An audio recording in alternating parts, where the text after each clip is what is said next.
Assalamualaikum warahmatullahi wabarakatuh. Perkenalkan, kami dari kelompok 6 yang terdiri dari Jessica Witri, Penti Marita Sari, Rizky Putri Mayari, Tiara Alifarani Usada, dan Windy Windia. Pada kesempatan kali ini kami akan melakukan percobaan mengenai listrik. Percobaan ini terdiri dari dua, yaitu percobaan hukum Ohm dan percobaan transformator. Percobaan ini kami lakukan melalui simulasi fisik animation atau simulation. Nah, langsung saja, yaitu percobaan yang pertama, yaitu hukum Ohm. Tujuan dari percobaan ini yaitu untuk melihat hubungan antara tegangan, arus, dan hambatan. Percobaan ini dilakukan secara dua kali, yaitu dengan jumlah yang pertama dengan jumlah hambatan yang tetap dan tegangan yang berubah, dan yang kedua yaitu tegangan yang tetap dan hambatan yang berubah. Untuk percobaan yang pertama dengan hambatan tetap dan tegangan berubah, dilakukan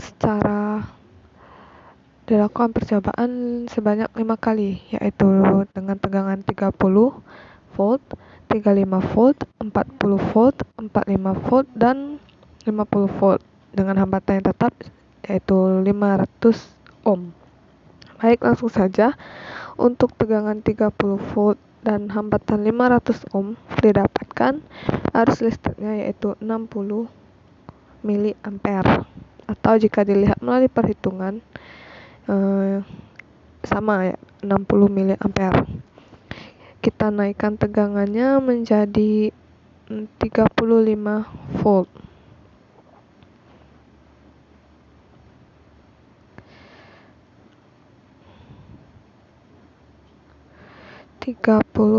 volt dengan hambatan yang tetap yaitu 500 ohm.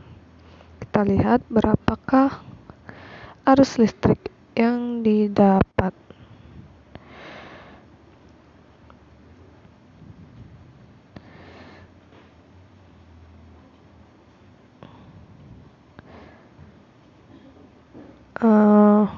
Nah, dengan tegangan sebesar 35 volt dan hambatan yang sama, didapatkan arusnya itu 70 mili ampere, sama dengan dilakukan secara manual atau melakukan rumus.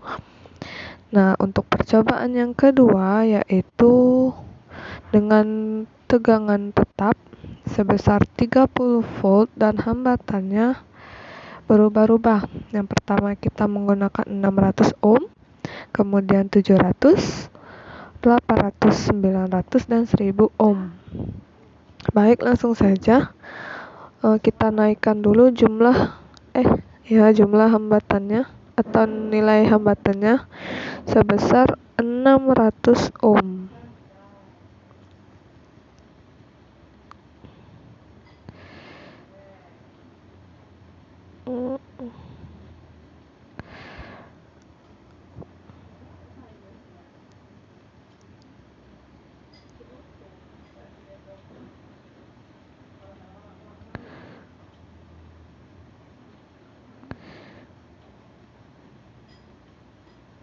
Nah, dengan tegangan tetap 30 volt dan hambatannya berubah menjadi 600 ohm, didapatkan arusnya yaitu 50 mili ampere.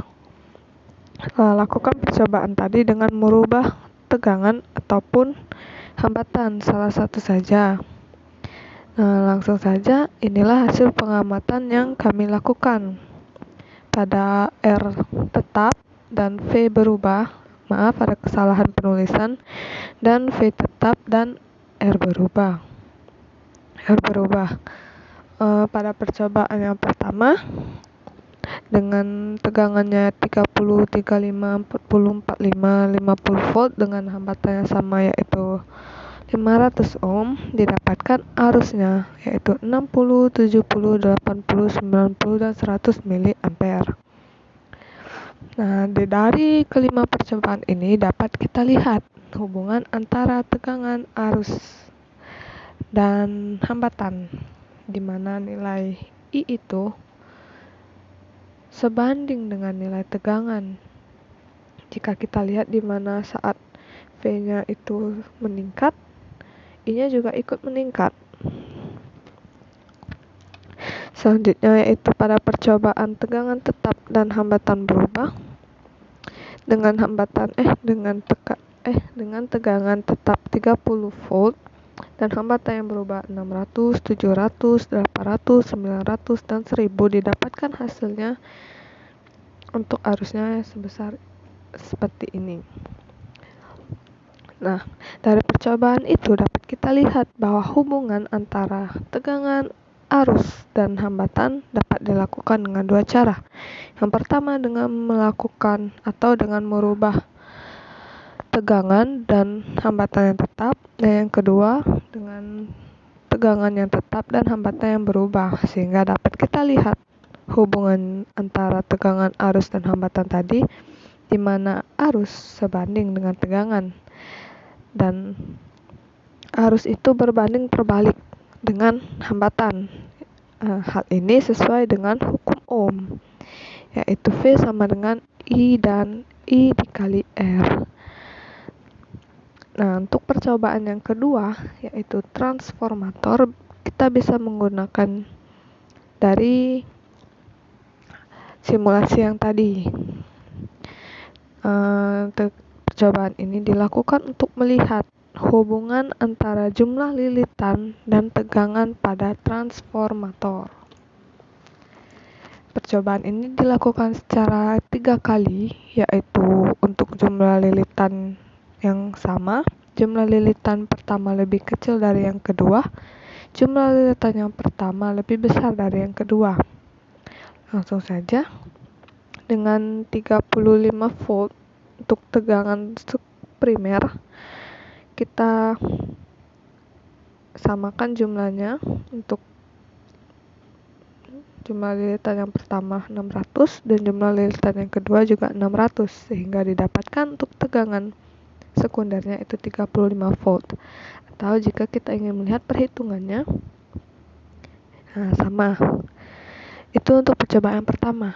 Dan percobaan yang kedua yaitu kita lakukan dengan jumlah lilitannya itu lebih kecil dibandingkan jumlah lilitan yang kedua.